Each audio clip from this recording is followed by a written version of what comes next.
While global headline risks escalate and oil prices creep higher, institutional capital is signaling a surprising repositioning right here in India.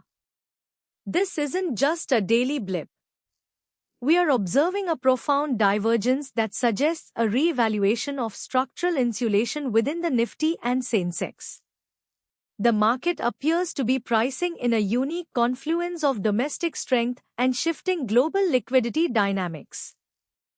For sophisticated investors, the key question isn't just what went up, but why it matters.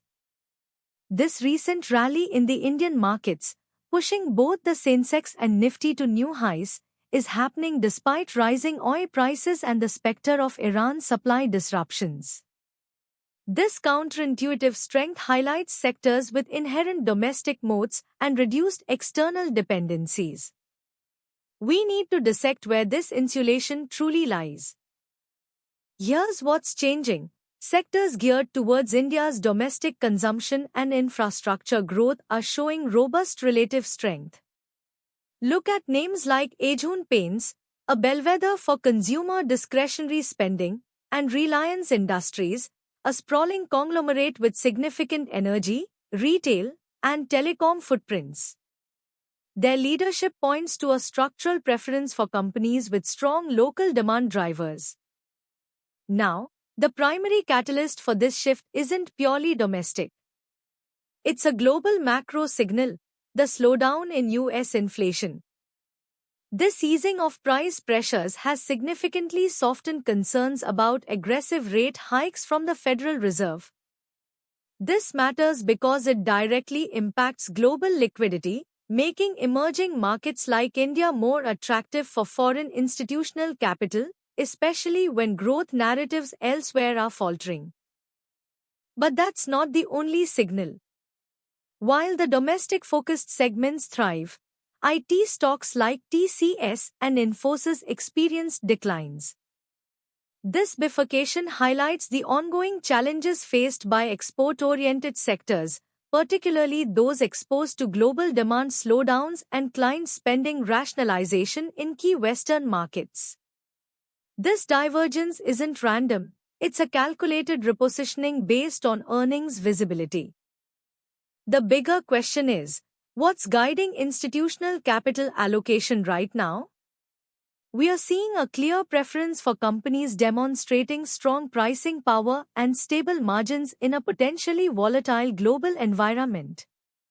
Management teams focused on robust balance sheets, efficient capital deployment, and strategic market share gains within India's burgeoning consumer base are being rewarded.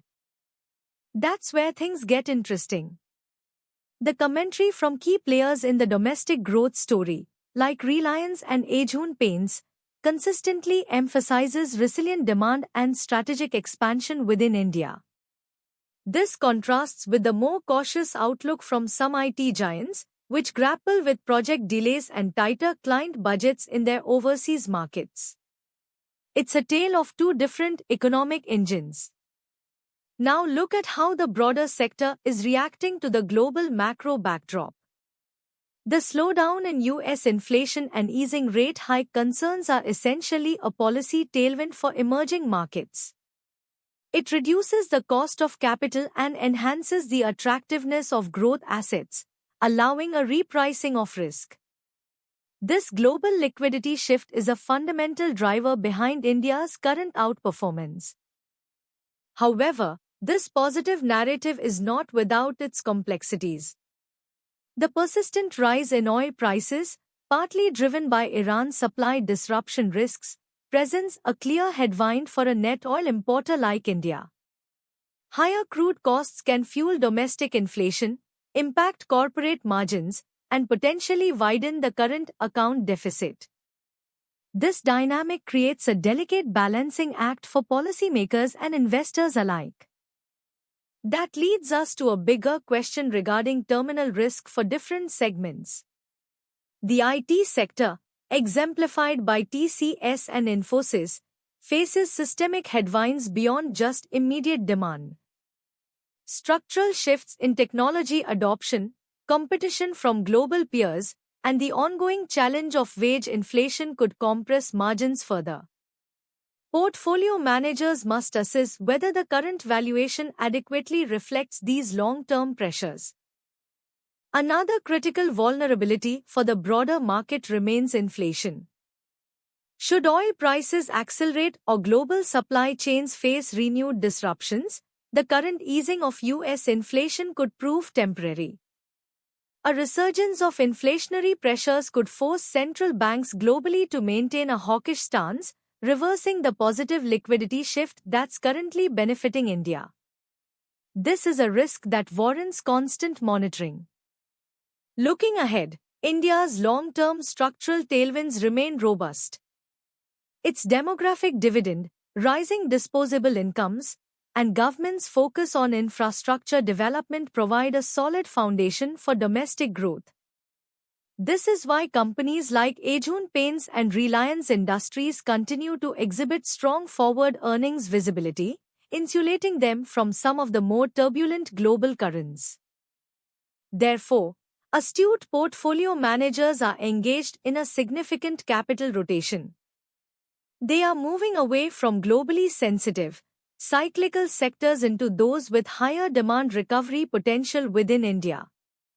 This reassessment isn't about chasing momentum, but about identifying multi-year theses anchored in sustainable domestic growth. Valuation adjustments are crucial here, especially for those sectors currently outperforming. So, where do we stand tactically?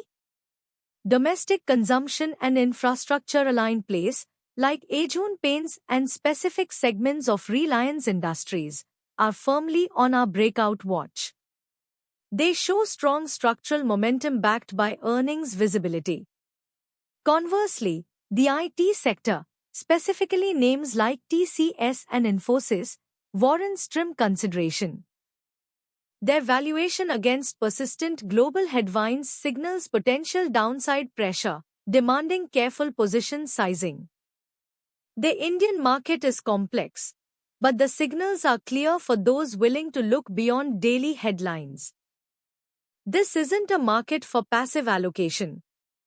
It demands active management, nuanced sectoral understanding, and a keen eye on global macro shifts.